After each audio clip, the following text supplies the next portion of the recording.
Here we are, another fantastic week, and Marty's already sitting there with the pint of the black stuff, and you've got more black stuff, Marty.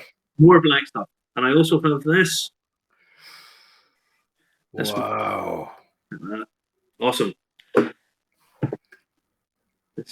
So tell me no more. We all know what we're doing this week, but tell us what we're doing tonight, Justin. We have an exclusive. We have been sent by the wonderful people down at the Sliabh Liag Distillers a bottle of Cask Strength Dark Silkie. Okay? And we'll talk about this a little bit later, and then we'll have a tasting of it. Now, this is not available in the shops. You can't buy this. Okay? This is 64.5% ABV. Okay? If Puzzle wanted to go back to the moon, this is what they would fire him up with. You know, this is going to be amazing. Is this going to warm my cockles tonight? Justin, after last week, now I'm going to have to address something fairly quickly here. After last week, and you said about the naming of penises and stuff, right? I think we should run another competition where we name your penis, and then we'll get the Queen round to smash a bottle off, you know, like a ship, or maybe a small boat, or a tugboat, and maybe a bit. We never got any complaints about that. We never got any complaints about that whatsoever. I wasn't going to mention that again. Actually, I heard somebody say the F word in the radio today, and the presenter never apologized and pretended that he didn't hear it and nobody heard it. But anyway, we won't go down that route again. So, but what we've got here has been sent out by the wonderful people down at the Sliabh Liag Distillers. And it is 64.5%. So this is the Dark Silkie, okay? Now, hopefully, everyone received their bottles that were sent out. And what we'll do is we'll do a tasting. And I have a full bottle here, which I have to say I really like. It's a strange... Silkie's a strange one. Because this is the Dark Silkie, but there's also the original Silkie, the unpeated version. They both do the same thing. When I opened them, neither of them I thought, it's not super. And then it just sort of gets better and better and better and better as you go down the bottle. I haven't had this very long, and I've been drinking away at it, and I think it just keeps getting better. So I'm looking forward to this. You're going to have to tell us. Okay. What's the difference? How do you get the peat into the darn thing in the first place? Because we always get asked this. How do you get the peat into it? Right. What happens is when you malt the barley, what happens is you take barley, you basically trick it into thinking that it's going to be growing in the soil. You wet it and give it a little bit of heat. And what happens then is it begins to sprout, or it heads towards sprouting, and then you stop it. And what happens then is it contains more sugar, but you have to dry it out to stop it growing. And what they do then is they smoke it with peat, and the peat comes in.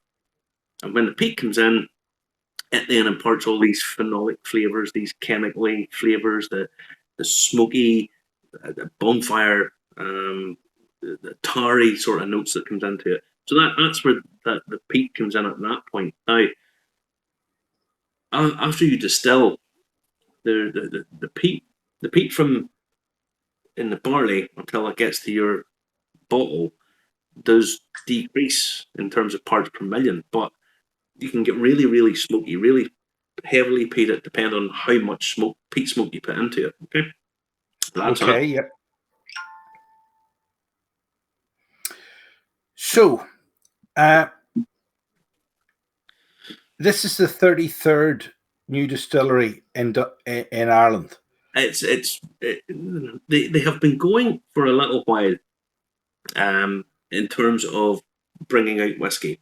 Now, lots and lots of people get very, how would you put it?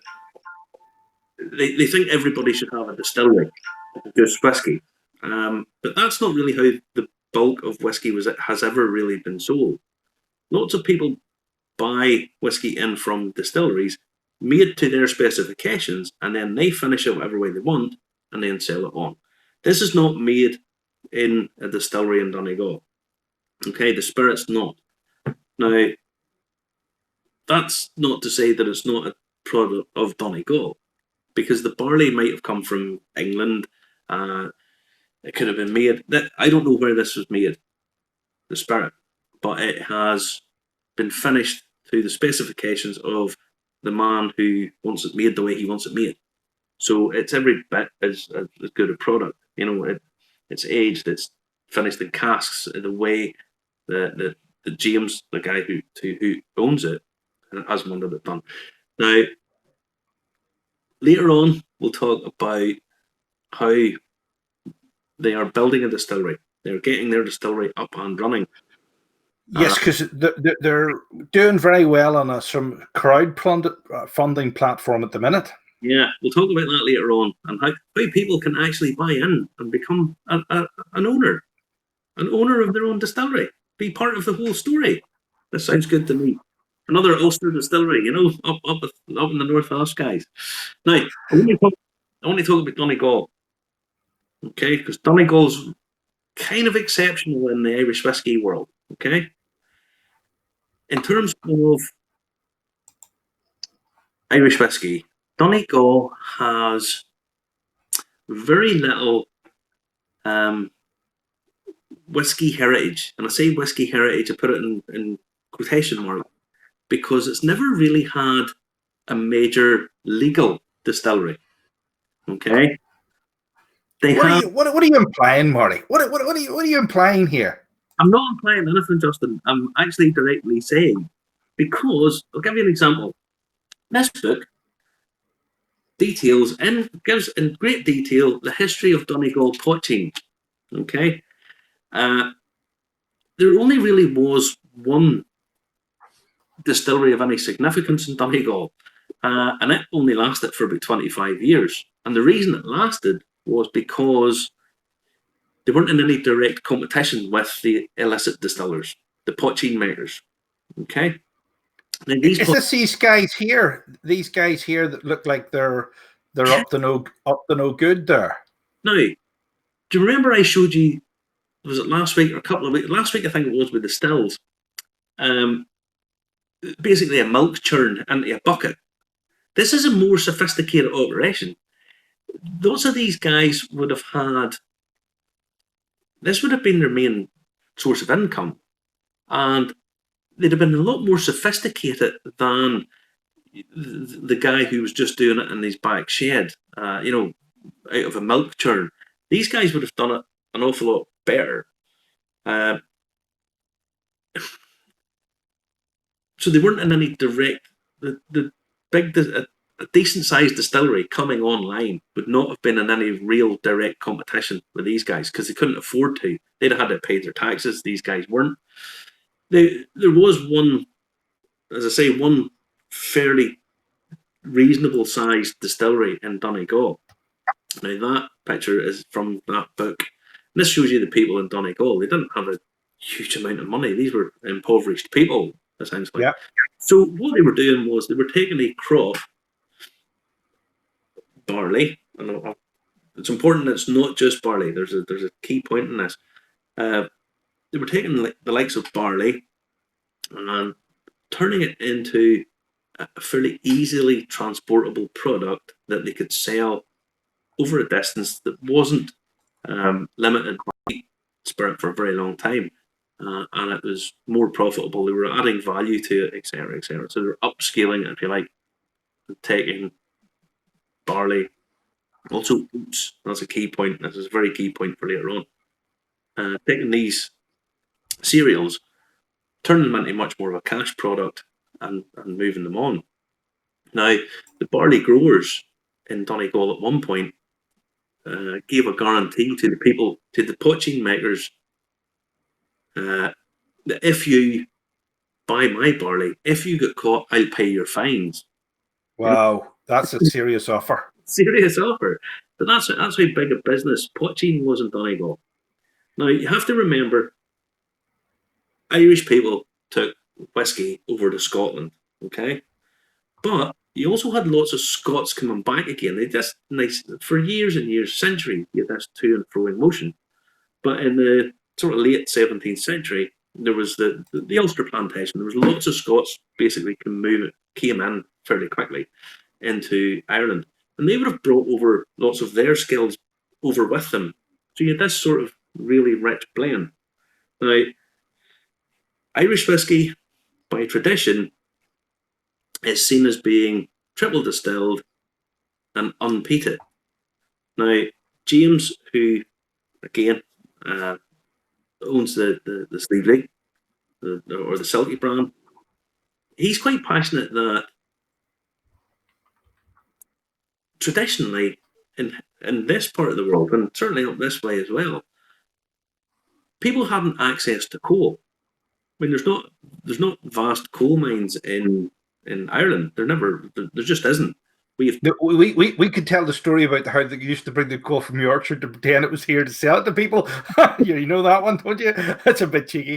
The thing is, what they had was they had peat. So if you were malting barley, how you would have dried it out is you'd have peated it, because you had nothing else really to do it. These people were working for very small. They were working with very small amounts of money. They hadn't money to go and buy coal, to buy a drying. They didn't have that. So they would have, most poaching would have had at least some peated malt in it. So it would have had that smoky taste. Now, these guys were illegal producers. Okay, they were illicit makers of whiskey. I said about the Burt Distillery, the one sort of major, wasn't even that big producer. He gave in court. He gave a statement saying that the problem is they keep sending over English revenue men. Now you imagine some boy coming. This was the early 19th century. This was way back in the early 19th century. You imagine you're bringing someone over from London or wherever and planting them into the middle of Donegal. You wouldn't have been able to speak the language. You wouldn't have had a clue about the terrain. You wouldn't have had a notion about any of this. So these guys were able to sort of get away with lots of bits and pieces. They were able to get away with more than they probably would have had in Dublin, for example, or Dublin County. How shrewd some of these poaching makers were was they used to do revenue men for trespassing. Okay? Now, James, just as a slight aside, James is a Docherty. Now, anyone from around these parts knows that County Derry and over into Donegal, there's lots of Dochertys, lots of them. And one of these men, James Docherty, he actually sued the revenue men for trespassing on his ground. Now, he was a distiller. He was a poaching maker.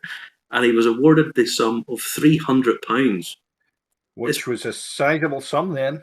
This was in 1823. So this was an enormous amount of money because they had trespassed on his ground. So there's a slightly a fine balance of how these guys operate.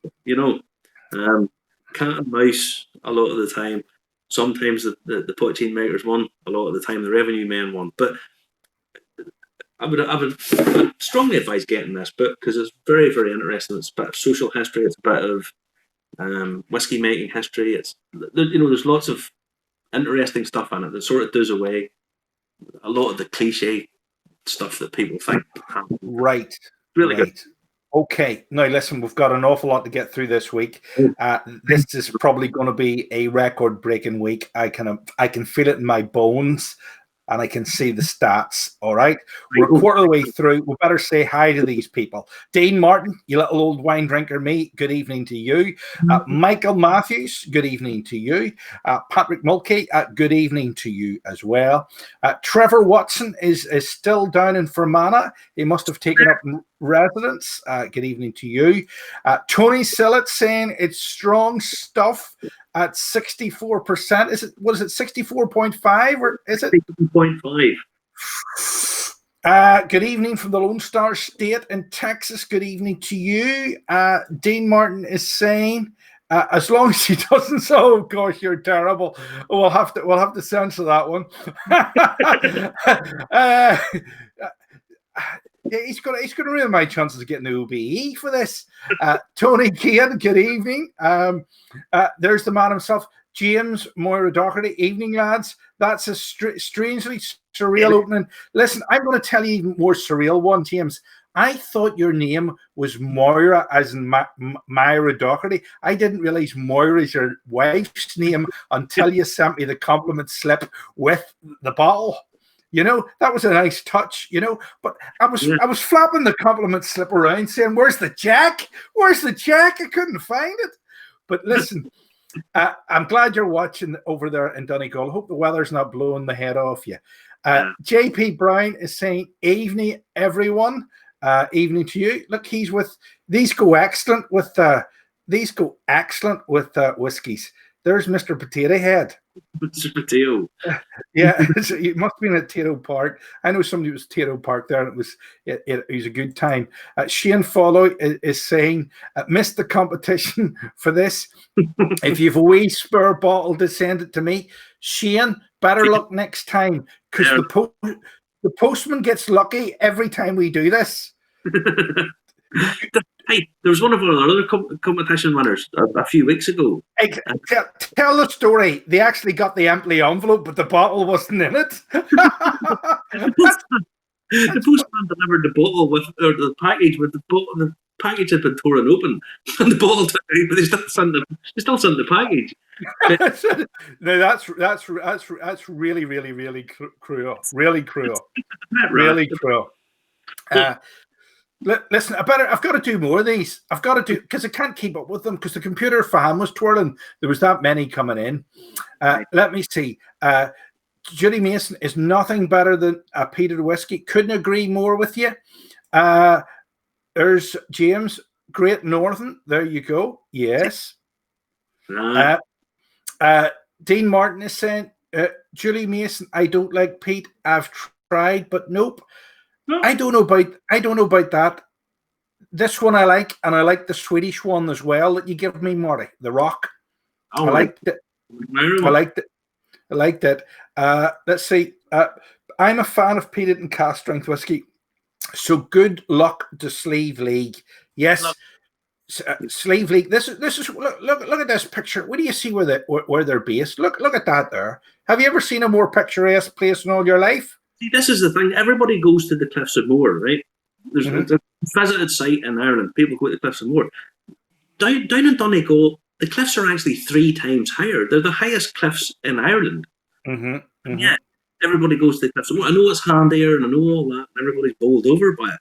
But this is a fantastic part of the world. It's just beautiful, absolutely stunning. And this picture, Marty, is like going to the Grand Canyon. When you actually stand there, right, you cannot appreciate the scale of that picture unless you stand in that car park and look. It's that fantastic. You can actually see the weather coming in up the coast when you stand there at Sliabh Liag. And whatever you do, don't ever go up Dead Man's Path, because it's massively wide, but when you're up there, it feels like you're walking the plank.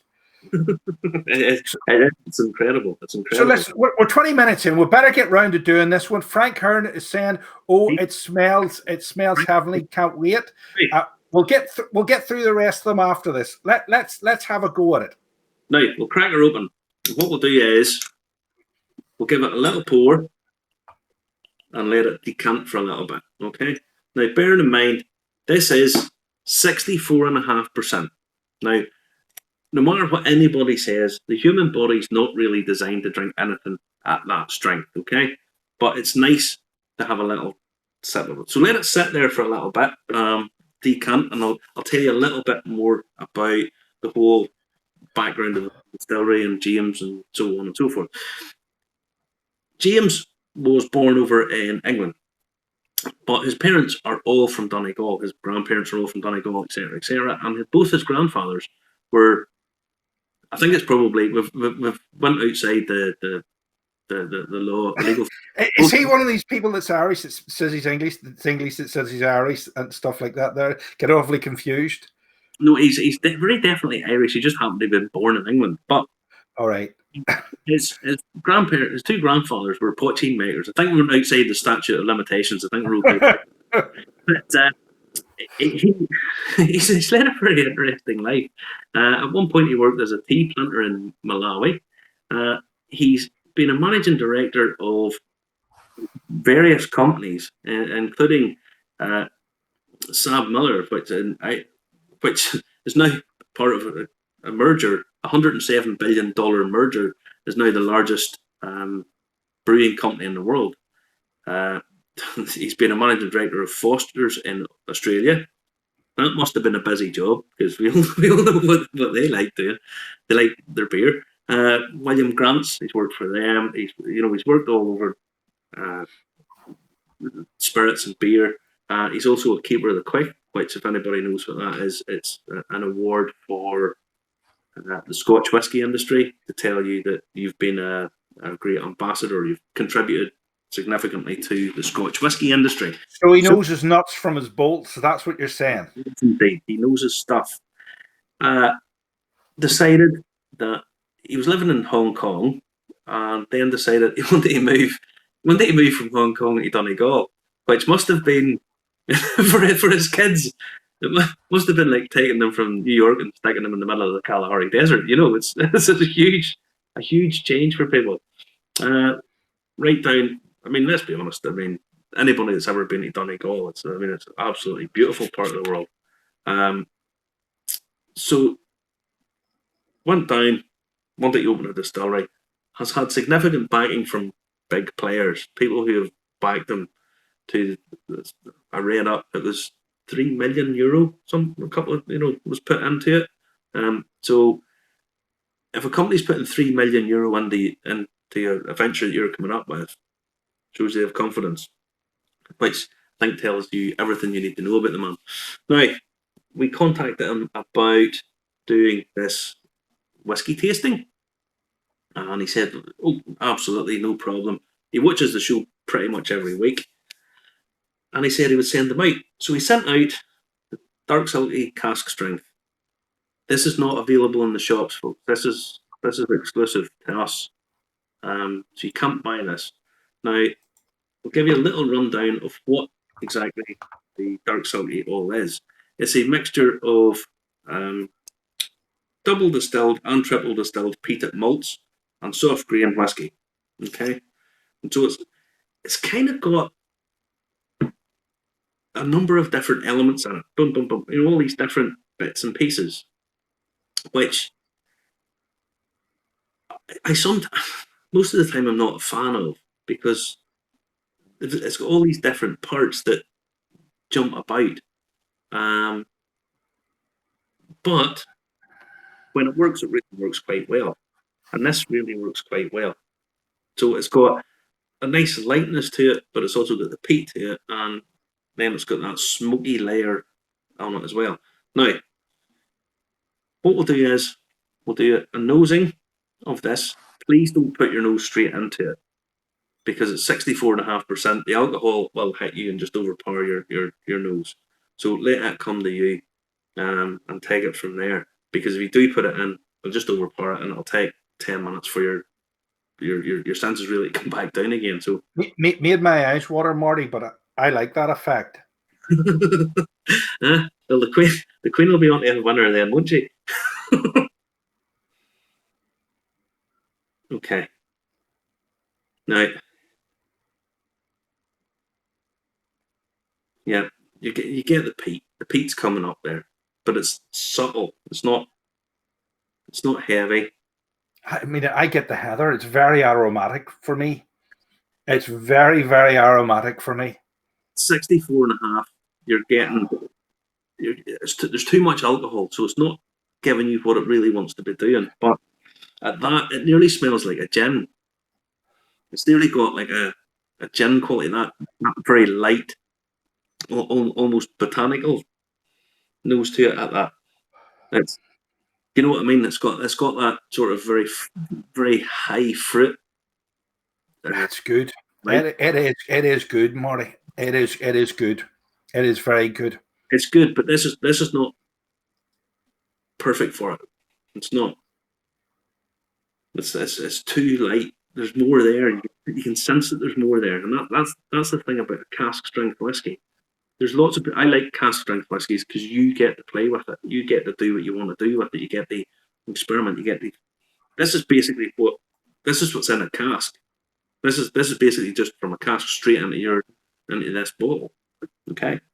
I mean, how many casks is it true he wants to have 1,700 filled casks every year? I'm sure he probably does. I'm sure if he could, he would want 17,000 casks. I mean, this is a man who's worked for the big players. This is a man who's worked for some of the biggest names in brewery and spirit world. And the distillery, we'll talk a wee bit about the distillery a wee bit later on when we talk about what he's wanting to do. But he wants quality. He wants to sort of pay respects to the heritage of Donegal. Now, he came out and said earlier on this week he would love Donegal to be like the Islay of Ireland. The Islay being the whiskey region in Scotland. They have six distilleries, yes. No, there's more than that, Justin. But what they're known primarily for is having that peated, heavy medicinal, that distinct Islay flavour. Islay whiskies, an Islay whiskey when you taste it, and he kind of wants Donegal. Personally, I think it would be nice for that whole Ulster region, Donegal, County Down, County Antrim, etc., to have their own distinct sort of flavour and maybe pay a little bit of homage to the fact that of the Islay. I can see Islay from my house. It's on a clear day. So, you have that connection. Because they did have that peated connection. And I know a lot of the other distilleries up the north end of Ireland are double distilling, and I know some of them are doing peated as well. And you could sort of see possibly where that could go. That nice peated Irish whiskey. Some triple distilled peated Irish whiskies, so quite light but still with that smoke. But anyway, lovely. It is almost like a gin effect. That my nose gets used to it. It doesn't overpower my nose. My nose gets used to it, and it gets even more aromatic every time I sniff. It's very light. Now, I think once you put some water in this and bring the ABV down, it'll release even more, and it'll just keep getting better and better and better. Now, we'll have a quick taste. Please don't take too much in this, because at that ABV, that'll very easily overpower your senses. So hold on, before we snip, I've got to run through some of the people joining this week, Marty, because we're not going to get through them, and I hate disappointing. This is nearly as bad as being on the radio and getting 3,000 dedications one night, and you can't read them all out. You get told off when you get to 300. Let me see. This is Frank said it smells and tastes heavenly. Tony Kenny saying he's just finished a Hinch peated dram, very nice. Dean Martin, maybe just not the right one. Yes, you will find the right one, I can assure you, always. Julie Mason there, giving it the thumbs up. Stanley, he's mentioned Jorg Aguilera. Yeah. Stanley Sung also mentioned Peter Weeks as well. Let me see. Dean Martin is saying, nope, try lots of peats. This one lovely, but not for me. Okay, let me see. Stanley Sung is sharing around family and friends. Ian Ward. Peter Weeks is watching. Good evening to you, Peter. Julie Mason sent, Hinch peated is one of my very favourite whiskies. Well, I can see this becoming one of our favourites. Dean Martin is doing a little party time. Yeah. Michael Matthews is saying staycations allow visits to new distilleries around the country. Happy days. I'm not sure that Sliabh Liag is open at the minute. I'm not 100% sure it's open at the minute, but it will be. let me see. Staycations will allow visitors to use distilleries. That's a repeat. Next Shore is expounding the 64%. Dean Martin is saying, Marty, I've been told that Colin Barr from your old school Dunclug says hello. I would know more about a heel of a loaf. I don't know what that is. I don't like the heel of a loaf either, Marty. There you go. Nick Shore, that's harsh. No. Nick Shore is saying, listening to you drinking Japanese whiskey. James Moridaki is saying, both and neither Justin, confused.com. Remember, James, I'm always playing devil's advocate to answer everybody's questions. Dark Silkie is lovely stuff. It is lovely stuff.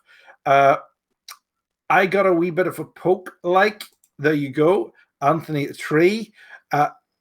Marty, you haven't seen my nose. Why is that not coming up this week? I don't know why it's not coming up.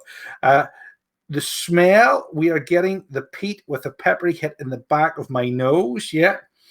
Michael Matthews is saying, funny that I from Bill Phil has a new peated whiskey out in Waterford. He was like James, he crossed the world before coming home to start his distillery. I think when you travel the world, you come back with a lot of knowledge. You do. I think you do. But I think if you always come back home and bring all the knowledge home, you don't, people go away, but they always take it that this is something I've learned and I'm bringing it home, not they go away and change. I think I sent a birthday message to a guy in Canada the other day who's born next door to my dad, has moved over to Canada when he was like 12, stayed there all his life, but still classifies himself as a Ballymena man, still classifies himself as being from Ballymena. Totally proud of it. And he's been away, and he came back a few years ago, but he brings what he has back home, and he still talks about home being here, so. Yeah. Okay. So we've been enlightened. Before we get to sip this, James Moore Doherty is saying younger malts tend to be slightly aromatic. Okay. Yeah. You would have thought maybe it was the older malts were more aromatic, but younger ones. Yeah. The thing is, lots of Irish whiskey don't necessarily take age as well as some of the Scotches. Well, to be fair, we will wait and see. But especially, peat doesn't necessarily have to stay in a cask anywhere near as long as. I was going to ask you that. Why is that? Why is that? Well, because one of the things is, no matter what you do, if you have a peated whiskey, no matter what you do, it starts to lose peat content. No matter really what you do, it's just in the makeup of it. So you're talking about losing a certain percentage of the malt over a period of time, and so why would you keep it in? You're wanting smoky flavors. There's a balance there. It's the same as everything else. There's a balance. So don't. People get very hung up on the age of products, thinking that a 17-year-old whiskey is going to be better than a 10-year-old. That's not necessarily true, to be honest. So some of them are, some of them aren't. So now, it's the moment of truth. Let's do this. We'll take a sip of this at 64.5%. So don't be taking a huge gulp of this because it will just overpower you.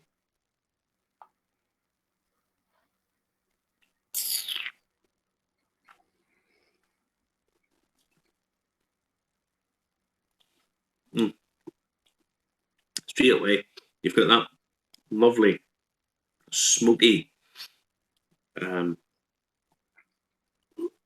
touch at the front, but it's a nice mild smoke. It's almost like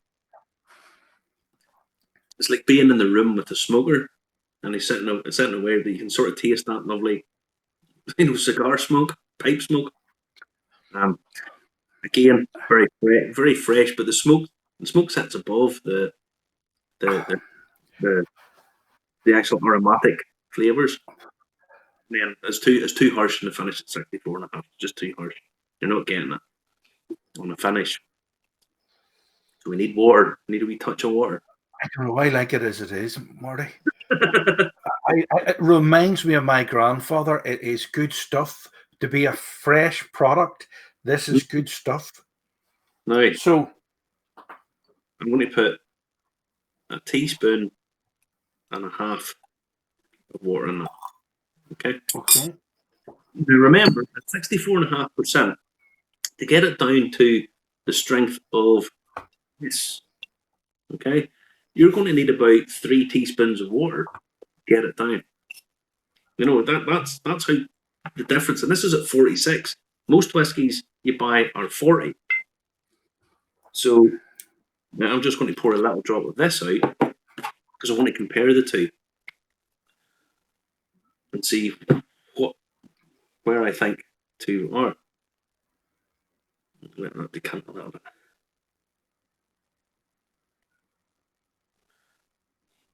Oh, you're getting that lovely toffee note. You know, there's a really nice toffee note there. With with 1.5 teaspoons, it's opened up. It's giving you the toffee. There's that sort of rich.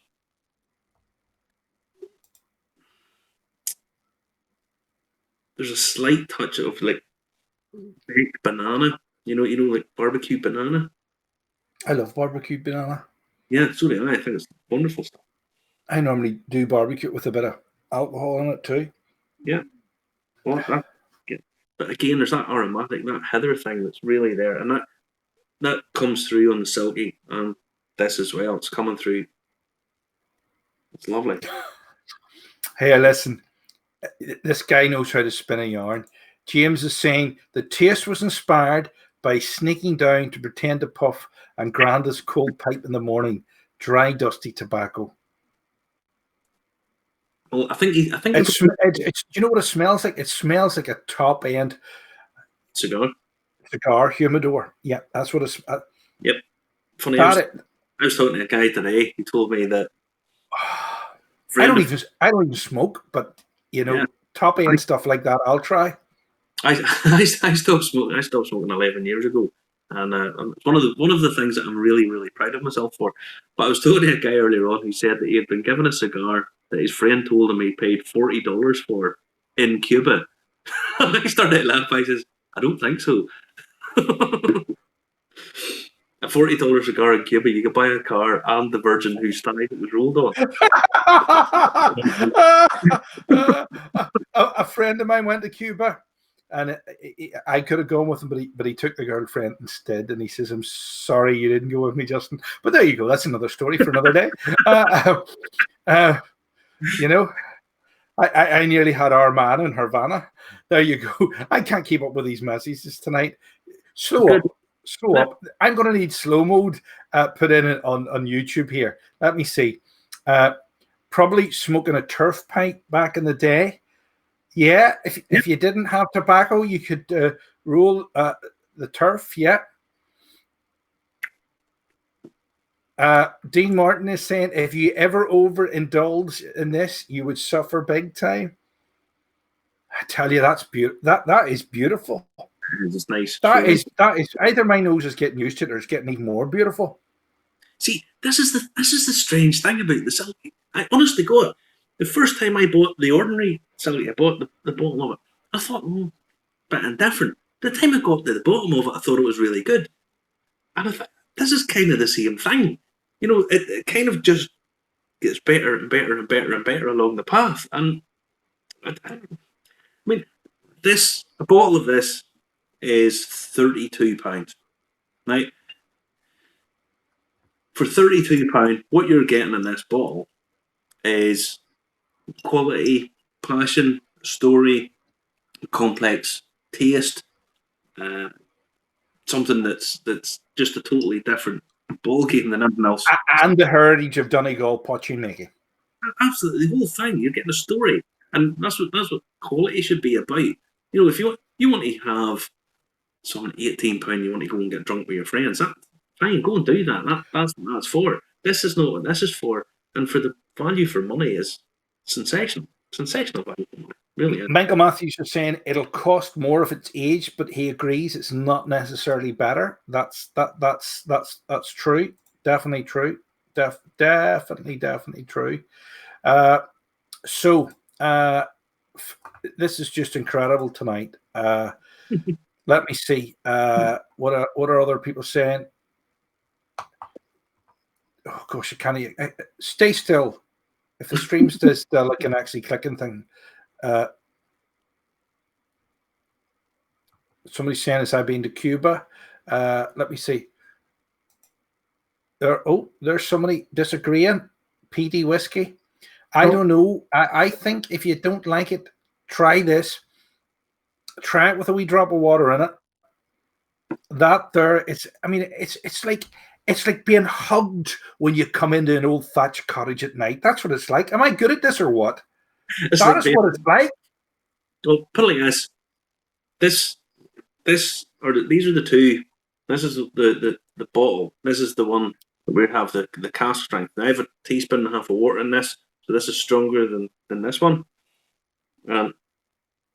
With this, you're getting a lot more fruity aromas. You're getting a lot more sort of lighter ester. I call them estery type notes. You're getting slightly more pear, maybe baked apple. You know what I mean? That kind of green fruit. Yeah, that kind of thing. On this, it's not. It's still a little bit too high in ABV to get everything out of it, but it's still perfectly drinkable. Still getting that peat. You're still getting notes there that are not as refined as this, but they're still there. And if you like that kind of wild, would you put a Mountain Dew in that, or a Coke Zero, or would that ruin it? Well, I would hit you with a 10 if you did. Okay. Listen. I told you before I like cocktails and I like long drinks. You see, and this is a short drink. Yeah. Well, I mean, the thing is, with this you could make cocktails with it, and it's quite versatile. I would have thought you could have done pretty much anything. James earlier on he sent me a couple of quick messages earlier on, and he said one thing to try with this is try ice in it. Now, I'm not a big lover of ice and whiskey, but what he said was try the ice in it because it does it gives it a different character. There's different characteristics come out of it just by having the ice cubes on it. So this is one that you can play about with, and I kind of like the different parts of it all melding together and becoming something really, really class, you know? So, yeah. Oh, listen, this is good stuff. Listen, we've got about 15 minutes left tonight. We'd better cover the rest of the Sliabh Liag story. There is a lot to cover in this story. Tell us a bit more about it, Marty. Tell us a bit more about this. Sliabh Liag started off, they wanted to build a distillery. I think they ended up in a whole sort of quagmire of what they wanted to do and people and a legal sort of thing and whatnot. So what they did was they have set up a little distillery and made their gin. Now their gin is on their card. I'll just put that up there. See if you can see it. And Dúlamán gin, which is it's actually a savoury gin.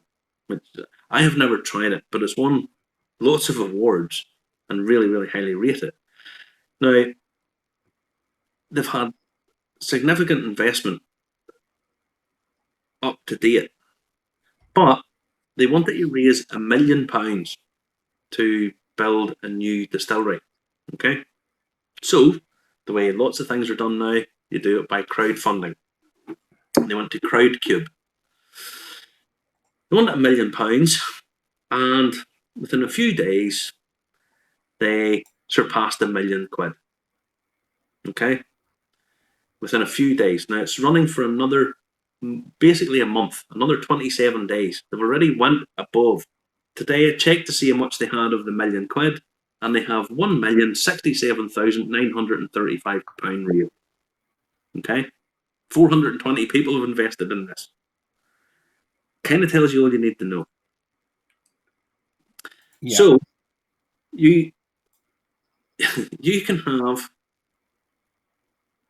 currently you can buy in to this distillery. If you like this and you think to yourself, well, I wouldn't mind putting in a share.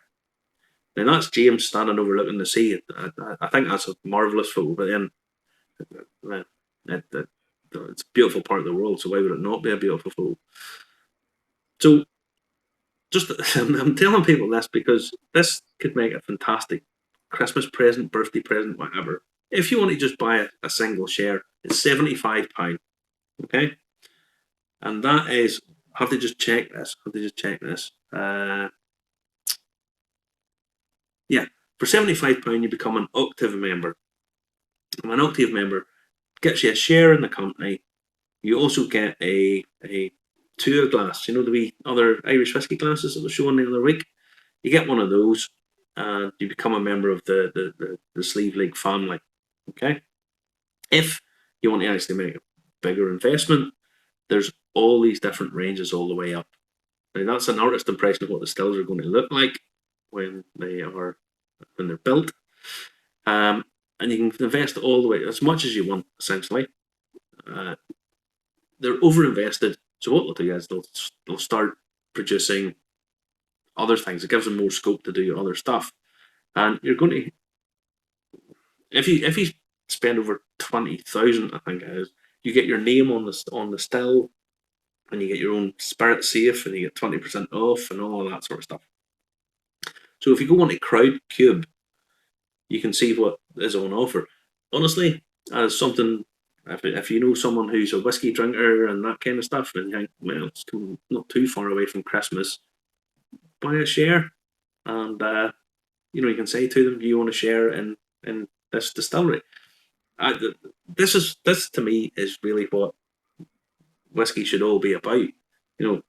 Vested interests and backing into stories and all that sort of stuff. And if you like what you're tasting, then it's just something a little bit. It's just something a little bit more. Okay. There's a comment there. I really enjoy hearing about the history and background of the whiskies. Yes, it's all part of the heritage going back, hundreds, if not thousands of years. Let me see. This is the artist's impression of what it's going to look like, actually. It look like, and it's down in Ardra. But if anybody's ever been down in Ardra, it's a lovely little place. There's only, I think, there's about 1,000 people live in it. Gorgeous. And what James said was he wants to make this part of the community, part of the whole place. It's not like somewhere outside that you have to go to. If you're coming into your draft, it's going to be part of the whole thing. Obviously, they're going to create jobs and create all of that, and hopefully create good tourist industry, and everybody else feeds off that. Justin, you and I both know what way that works. Yeah. So I mean, you're hopefully this will be they've already raised all the money they want to raise and more already, and there's still people investing in it. So it shows you the confidence that they have. And whenever you taste this, I mean, you have to think. What's not to like, As the guy in the other famous alcohol commercial says, this isn't an amateur. No. This is very much a professional outfit. I mean, James knows what he's doing. He's worked all round. Now, I'll tell you how good this has been. His wife is the master distiller of the gin. So she has now bought into the whole thing. She is now doing the gin.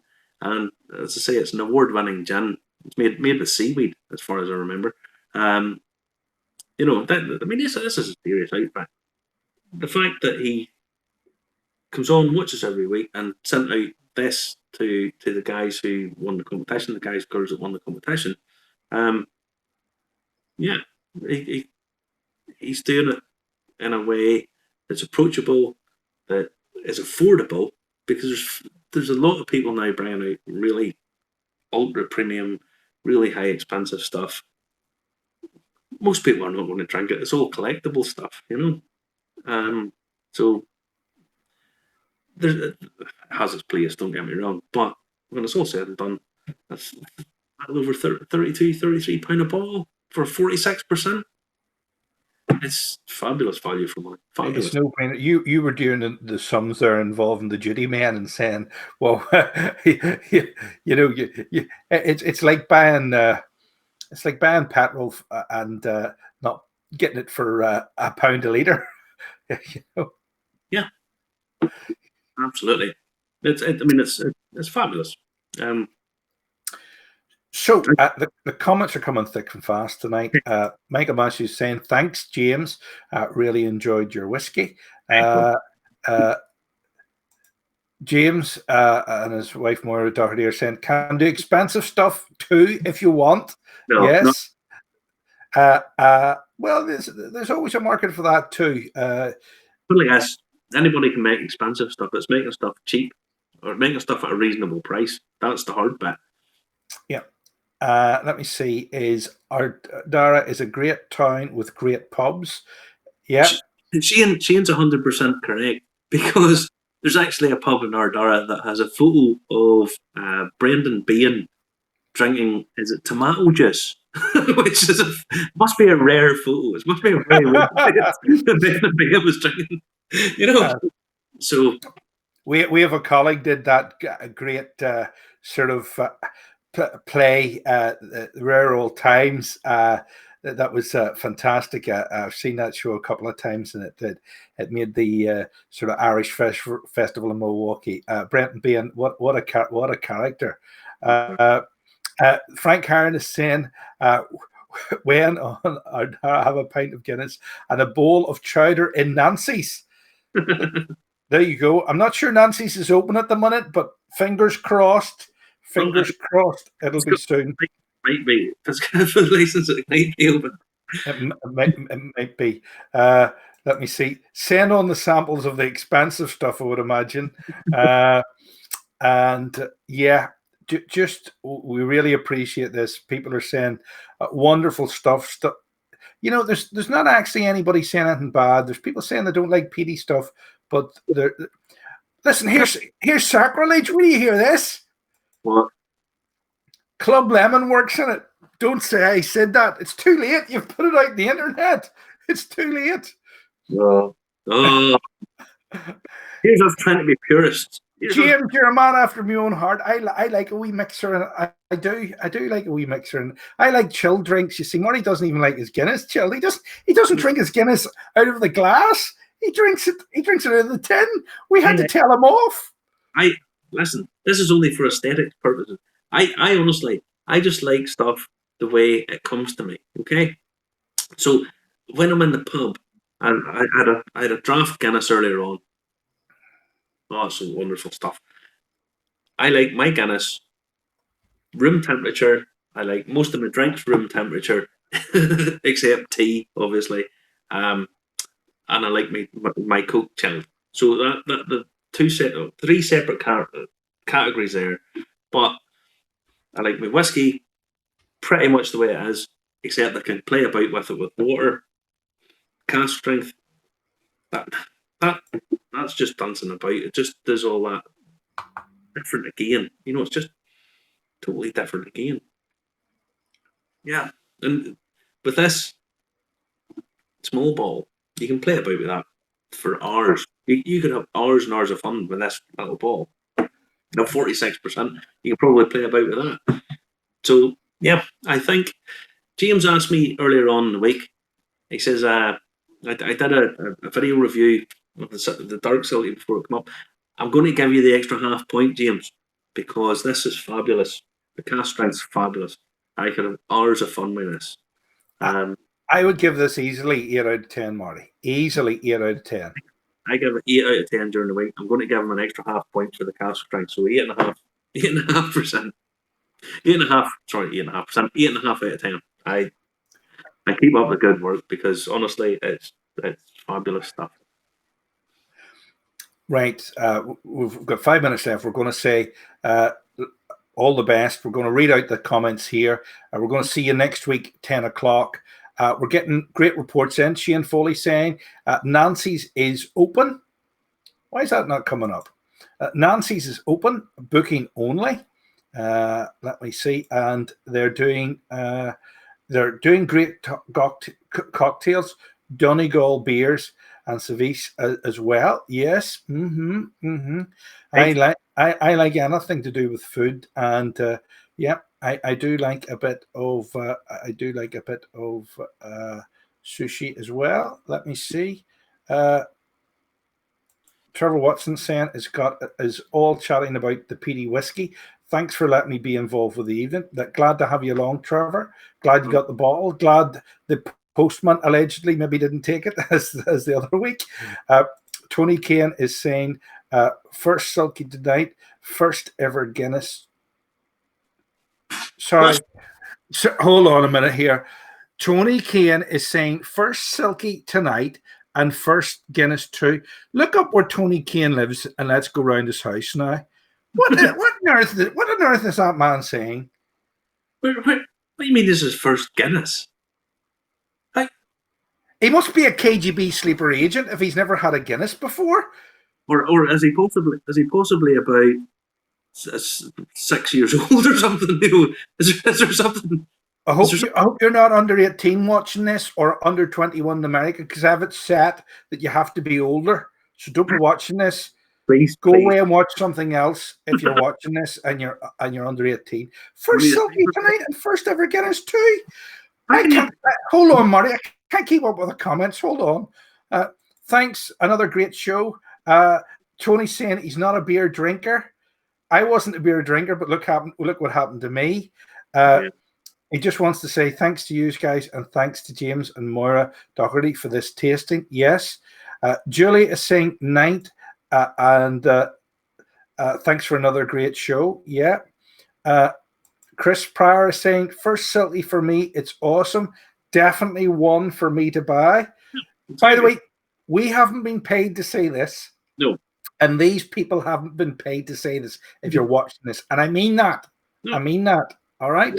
All I get in contact with some of the whiskey producers, and James watches this show every week. And thanks for doing that, James. And thank you for everything that you've been really, really kind. And sending this to me. Remember, this is exclusive. This is not available in any of the shops. So thank you. So that's about it. Anything else to add tonight, Marty, in the final 90 seconds? Yes, I just want to read what I had it here. This sums up Donegal. Okay, Donegal. A man called Dean Henry said in 1739, and I have to read this out because I can't remember it all. He said barley is mostly consumed by distilleries making aquavitae, which possibly taken in moderation might sometimes prove a cordial against the damps of the lakes and mountains. But the immoderate use made of it by only seems to infatuate, invariate, and impoverish the people. Basically, what he was saying was, all the barley growing there, people end up drinking it. Which, fair enough, because good on them, you know. Hey, it beats Weetabix. It beats Weetabix. No brand, as I say. I do like the cask strength version of this, the real cask strength version of this. Yeah, you get to play about with it. And the ordinary one is super too. And yeah, well done. Okay. Good night. Catch you again next week. Thanks for watching. And remember to comment, like, and share. Follow us on Facebook and on YouTube as well. I've been Justin McCartney. He's been Marty McCauley. A very good evening to you. Catch you same time, same place, 10 p.m. on Irish Whiskey Review on Facebook next week. Bye-bye, Marty. Take care. Bye.